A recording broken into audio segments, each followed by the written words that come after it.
Yo, what it do? SRT gang. It's your boy with the fat SwaggyReacts, and we are back with another reaction video, man. And yes, oh yes, we are back with a Mr.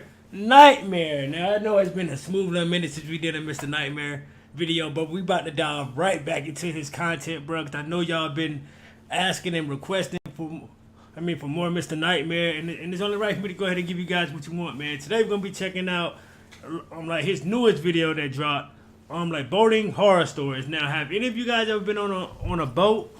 Me personally, no, I have not, bro. Like I would like to go on like something like a cruise or something like that one day, but you know, like I mean, if I never do, I'm not tripping.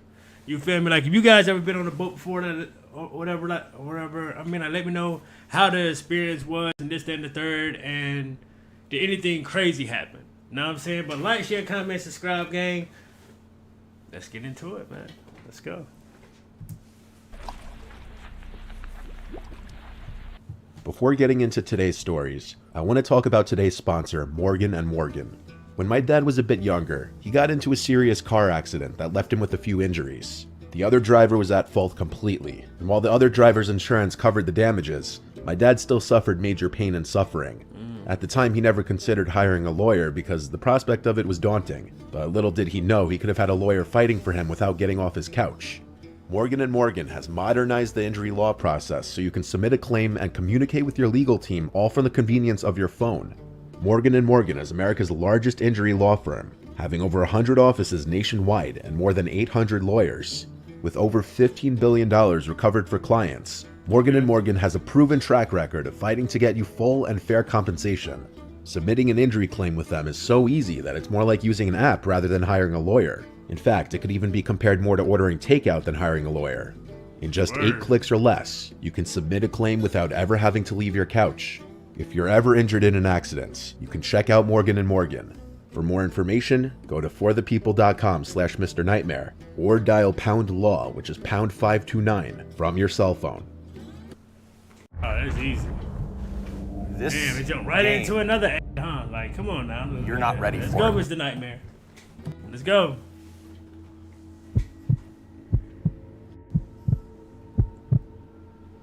My friend Kyle has a 27-footer center console boat. In the summer, he's the go-to friend to have for boat days since none of our other friends have a boat. I'm not a boat expert by any means, but my friend has some kind of radar on his boat that warns of any kinds of landmasses, shallow waters, and other boats. So with that, we're able to stay out on the boat past dark sometimes. The boat can fit like 8 people comfortably. This was on a hot summer day, mid-July. Kyle took 5 of us out on the boat just to drink in the bay. Then, hours later, he took us to some waterfront bar restaurant where we docked the boat, ate and drank, and chilled out for another few hours. We had an abundance of spiked seltzers in the cooler still, and it was a Friday night. So, after leaving the restaurant, Kyle took us back to the middle of the lagoon where we cruised slowly with music blasting the whole time. Kyle doesn't really drink, so it works out that he's the one with the boat, and he just enjoys boating us around without having to drink. We passed by the lighthouse on the barrier island. We all had this conversation about how there's something so liminal and creepy about lighthouses at night. Kyle cut the engine and we just floated in place for a while with the music still playing.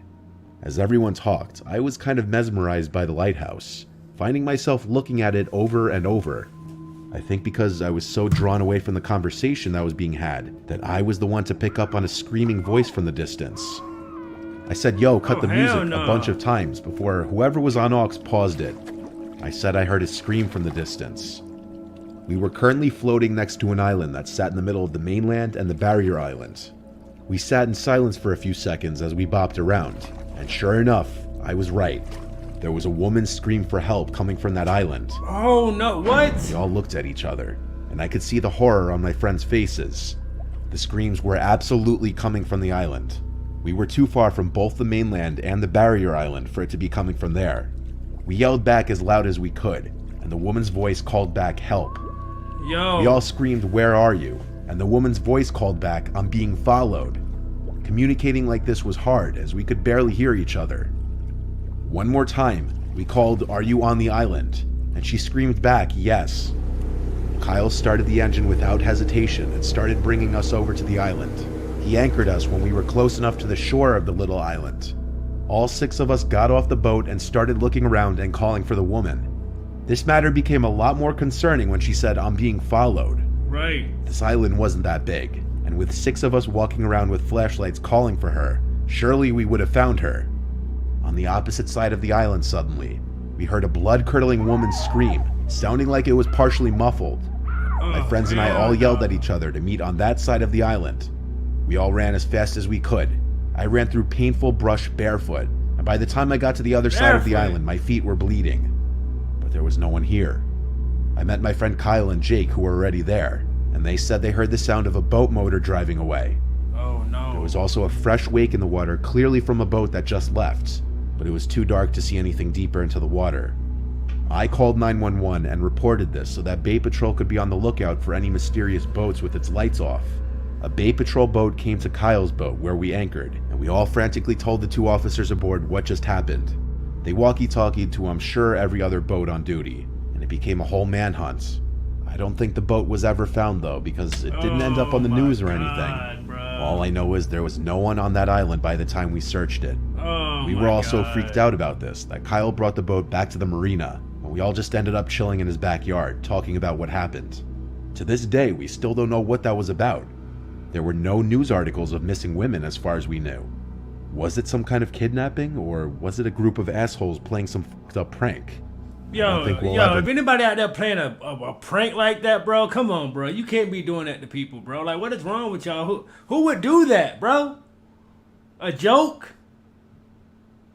And there's really people out here that's getting kidnapped every single day, and y'all want to sit here and make jokes about it? Come on, bro. It better not have been no fucking joke. No. The fuck? A joke?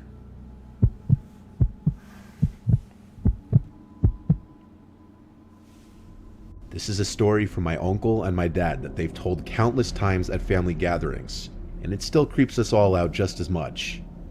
It was the 80s. My dad and Uncle Jack have always been avid fishermen. They'd go out deep sea fishing at least a few times a year in my uncle's boat. He had a 70s 2-cabin cruiser. I've seen pictures and the thing was huge. My uncle used to live in Cape Cod, Massachusetts, where he'd dock his boat.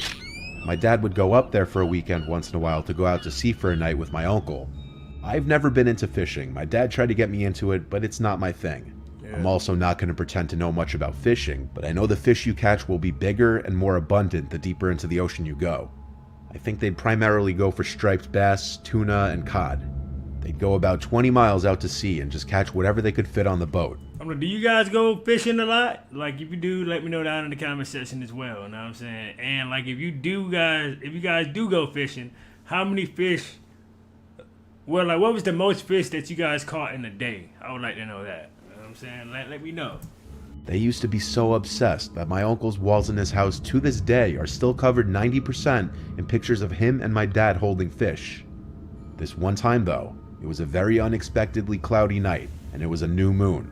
They were currently in the cabin having a beer together playing cards after supper, when something went wrong with the boat and the lights died. My Uncle Jack had to check the circuit panel, but doing so in the dark with nothing but a crappy flashlight was difficult though. Upon checking the circuit panel, my uncle learned that something caused 2 of the fuses to blow, inconveniently eliminating almost all the lights on the boat, including the running lights. They didn't really have much of a choice other than to call it a night early and wait till dawn to head back to the shore. But within an hour was around the time they started to hear a humming type sound coming from around 20 meters in the horizon. They went out onto the deck of the boat, and my dad always says it was nearly impossible to tell if his eyes were open or closed. That's how dark it was outside. There was a strange humming sound coming from behind the boat. Both my dad and uncle stepped to the stern of the boat, and they realized the humming sound didn't sound like any kind of fish. They said it sounded like a person groaning. But even with the flashlight, they couldn't see beyond maybe 5 meters in front of them. It was starting to rain, so the 2 of them went inside the cabin. It would have been a horrible idea to try to drive the boat in pitch blackness in the rain, so they went to sleep. The next morning, at the crack of dawn, my uncle woke up my dad and told him to come outside to the deck. Through the thick fog, they could see another boat floating in the near distance. My Uncle Jack drove the boat closer to the vessel and then blew the whistle he had on board to try to get anyone's attention who may have been in the cabin. The boat looked like it could have been abandoned though, so attaching a rope from one boat to another, my uncle jumped onto the boat, and the cabin door was unlocked. He stepped down into the cabin and smelled the disgusting, sickening smell of death. He saw a man hanging by a rope in the cabin. Oh, he ran back out and back onto his boat and tried to throw up into the water. My dad says he didn't even dare go down and see the body after his brother told him what he saw. My dad and Uncle Jack marked their current coordinates and contacted the nearest Coast Guard station through the VHF radio. The Coast Guard was there within an hour, and only then did my dad and uncle head back to the shore. They still don't know what the humming sound they heard was. This story really still haunts my uncle the most because he's the one who actually saw the dead body. Right. They definitely together hold the scariest fisherman story I've ever heard. Wow, bro. Whoa. That's Feel crazy. like stepping on my front door and jumping out the back, making plays for like the point guard. Ain't no way.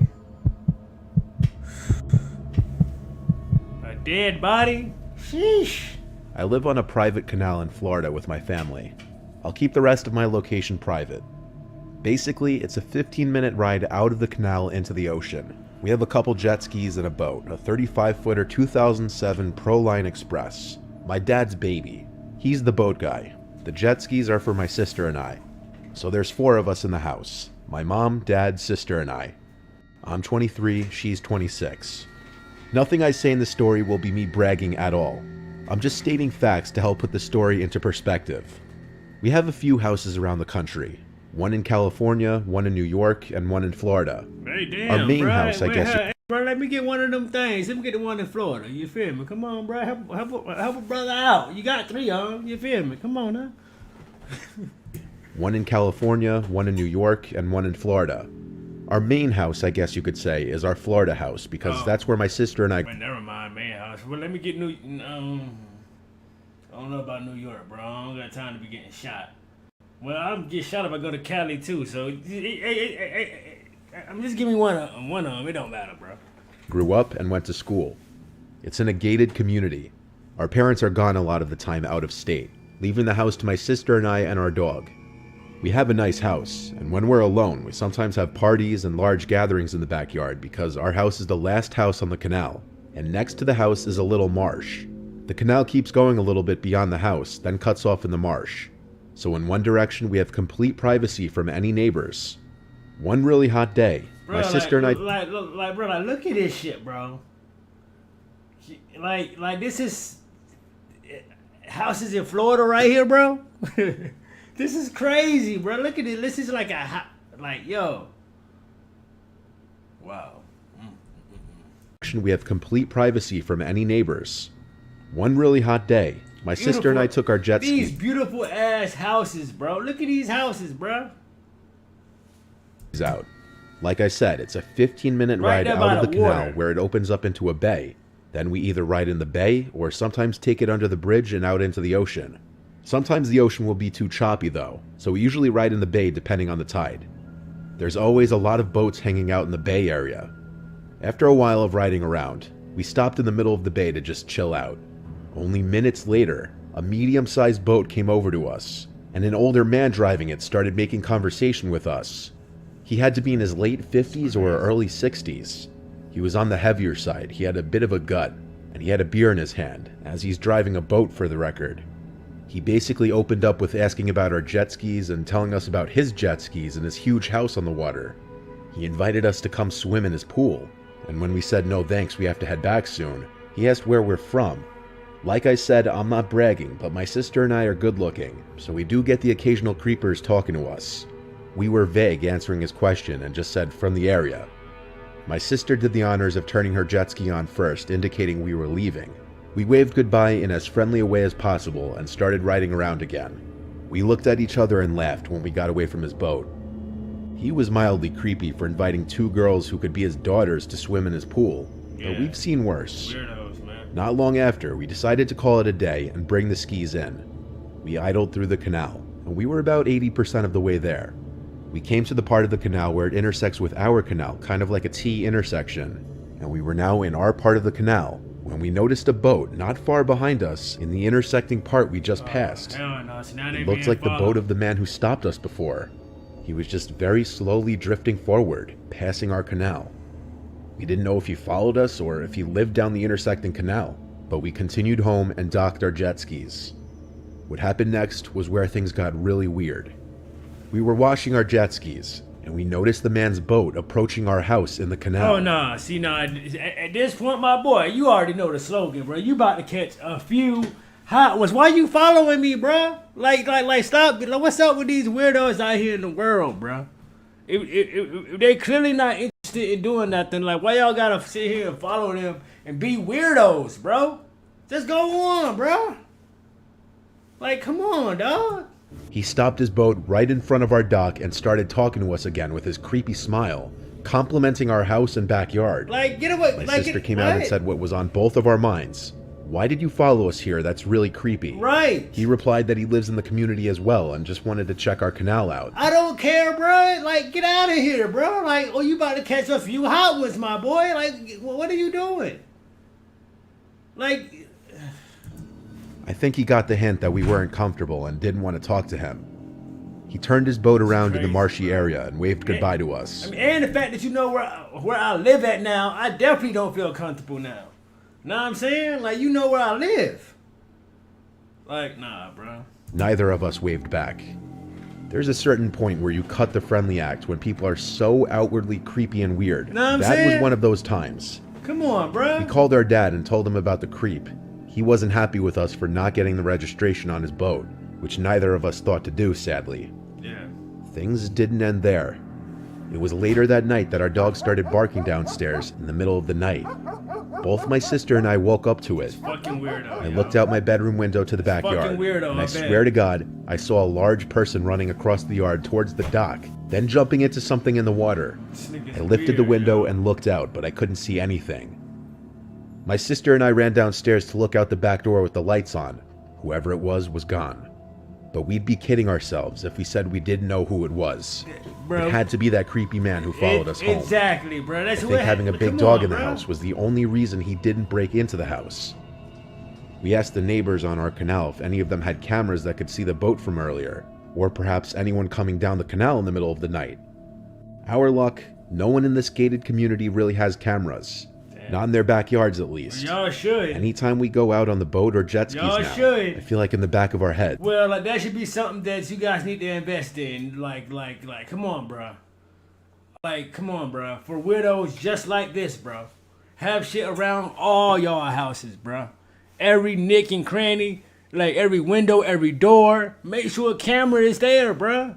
Cause there's a weirdos around here in the world, bro. For situations that just happen just like this, bro. Come on, man. We're always looking for that man and his boat now. Right. Like, now you can't even sleep comfortably knowing that this weirdo is sitting around here, like, just coming around just random parts of the night, this, that, and the third. Like, people are crazy, bro.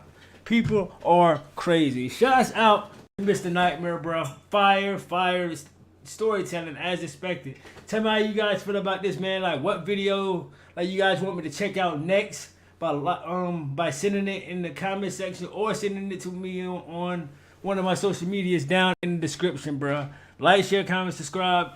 Get this video to 300 likes, gang, and make sure you guys hit the like button on the way out, man. And SRT gang, I am out this thing, man. Let's get it.